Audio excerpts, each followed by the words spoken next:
portés nous montrent leur bonté. Alors, toute la terre saura que tu es le Seigneur notre Dieu et que nous, le peuple d'Israël, nous t'appartenons. Seigneur, du haut de ton temple saint, regarde-nous et pense à nous. Tends ton oreille vers nous et écoute-nous. Ouvre les yeux et vois. Si nous mourrons, si notre esprit est séparé de notre corps, si nous allons dans le monde des morts, nous ne pourrons plus te rendre gloire ni reconnaître ta justice, Seigneur. Mais voici celui qui te rend gloire et reconnaît ta justice, Seigneur. C'est l'être humain qui est profondément triste, qui marche courbé et sans force, c'est la personne aux yeux qui se trouble et qui a faim. Ainsi, quand nous venons devant toi présenter notre prière et te supplier, Seigneur notre Dieu, nous ne nous appuyons pas sur les mérites de nos ancêtres ou de nos rois. En effet, c'est contre nous que tu as envoyé ta violente colère. Tu avais annoncé cela par tes serviteurs les prophètes en disant « Voici ce que je dis, moi le Seigneur. Courbez votre dos et servez le roi de Babylone. Alors vous resterez dans le pays que j'ai donné à vos ancêtres.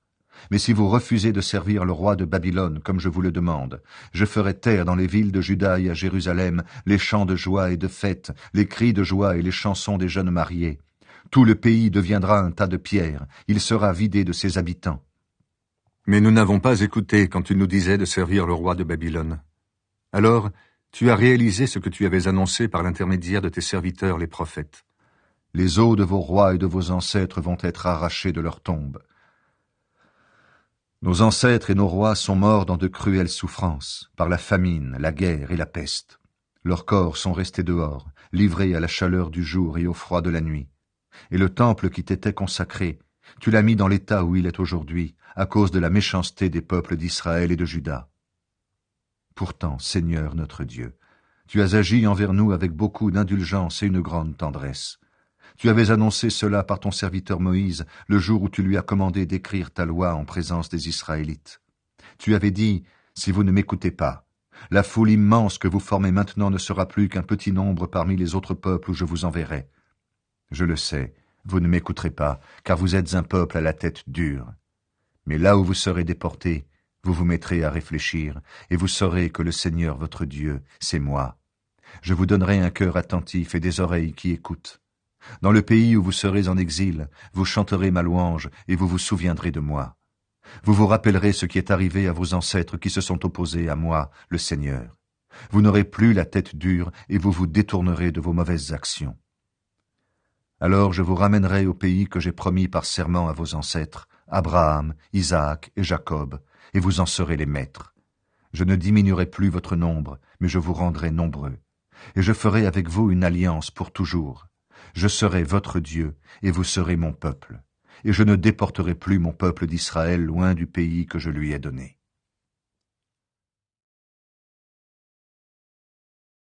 Seigneur Tout-Puissant, Dieu d'Israël, c'est avec un cœur très inquiet et un esprit découragé que nous crions vers toi. Seigneur, écoute-nous, aie pitié de nous, car nous avons péché contre toi. Toi, tu es roi pour toujours, mais nous sommes perdus pour toujours. Seigneur Tout-Puissant, Dieu d'Israël, écoute l'appel des morts que nous sommes. Nous sommes les enfants de ceux qui ont péché contre toi, qui n'ont pas écouté tes paroles, Seigneur notre Dieu. Alors les malheurs ne nous ont pas lâchés. Ne te souviens pas des fautes de nos ancêtres, mais en ce moment, souviens-toi de ta puissance et que tu es Dieu. Oui, le Seigneur notre Dieu, c'est toi, et nous chanterons ta louange.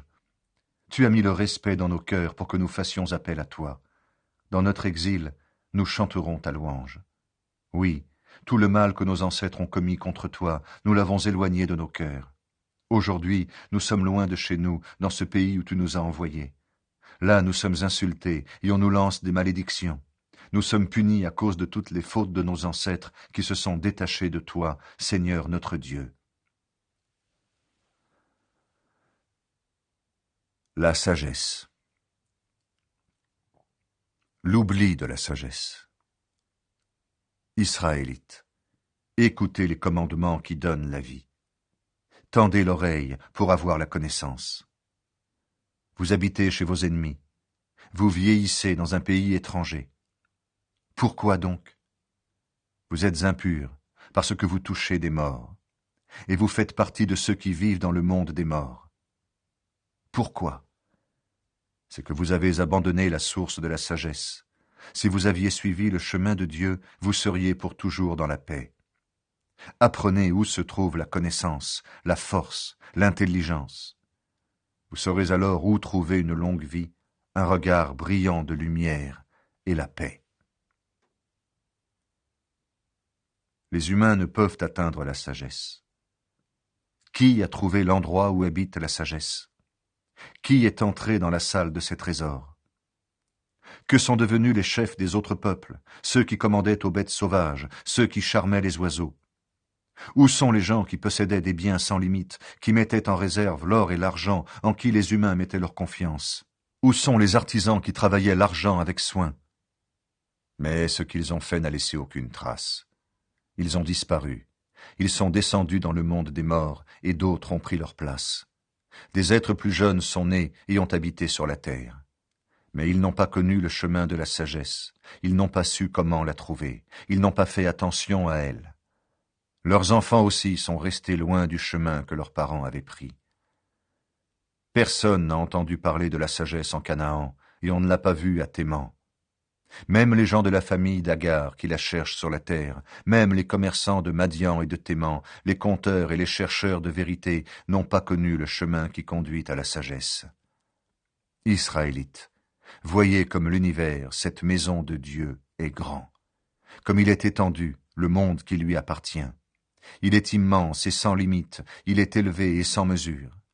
C'est là que les géants sont nés, ces hommes célèbres dans les temps anciens, de grande taille et excellents combattants. Mais Dieu ne les a pas choisis pour leur montrer le chemin de la sagesse. Ils sont morts, car ils ont manqué d'intelligence, ils ont disparu à cause de leurs bêtises. Qui est monté au ciel pour prendre la sagesse et la faire descendre de là-haut? Qui a traversé la mer pour la découvrir et la rapporter en échange d'un or très pur? Personne ne connaît le chemin de la sagesse. Personne ne sait comment la trouver.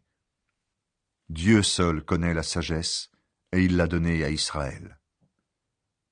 Par contre, Dieu qui connaît tout, connaît la sagesse.